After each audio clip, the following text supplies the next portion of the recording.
एक महंगी प्रॉपर्टी बेची लंदन में।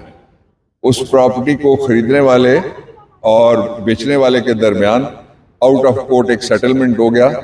जब नेशनल क्राइम एजेंसी ने वहाँ पे तफ्तीश शुरू की, उस सेटलमेंट के नतीजे में पैसे आ गए जो पाकिस्तान के सुप्रीम कोर्ट, ये जो सामने बिल्डिंग है हाई कोर्ट के लेफ्ट साइड पे, इसमें वो पैसे पड़े हुए हैं। और इमरान खान पाकिस्तान का नहीं, दुनिया का पहला शायद वज़ीर आज़म है जिसको सजा दी जा रही है ट्रायल करके कैंगरू कोर्ट से।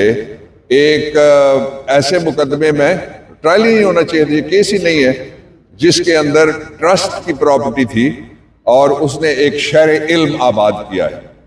ये जिन्होंने सारी दुनिया के अंदर जाके अपने महल बनाए हुए हैं, वहाँ रहते भी हैं बेशरम और कहते हैं हमें पता नहीं है ये किसका है, इसके बावजूद उनके खिलाफ कोई केसेस नहीं है। ये केस नहीं है, ये एजेंडा है। इससे इमरान खान को, पाकिस्तान तहरीक इंसाफ को कोई फर्क नहीं पड़ने वाला, नंबर वन। दूसरी चीज़ ये है कि ये जल्दी जल्दी में इसलिए हैं कि इनका टाइम आ गया है। जो चेंजेस आ रही हैं ग्लोबल और रीजनल, ख़ास तौर पे ग्लोबल और रीजनल, दो चेंजेस ऐसी हैं जिनके नतीजे में ये आर्जी निज़ाम हुकूमत, ये फर्जी फार्म 47 वाले और उनके जितने भी हैं चाहने वाले, उन सब का कोई मुस्तकबिल अब बाकी नहीं रहा। मुशर्रफ बीबी, अगर ये आज कोई सजा हो जाती है, मुशर्रफ बीबी जो 9 माह जेल काट के आई थी और दोबारा रिहाई पे हैं, तो वो भी गिरफ्तार होंगी, तो फिर क्या असर?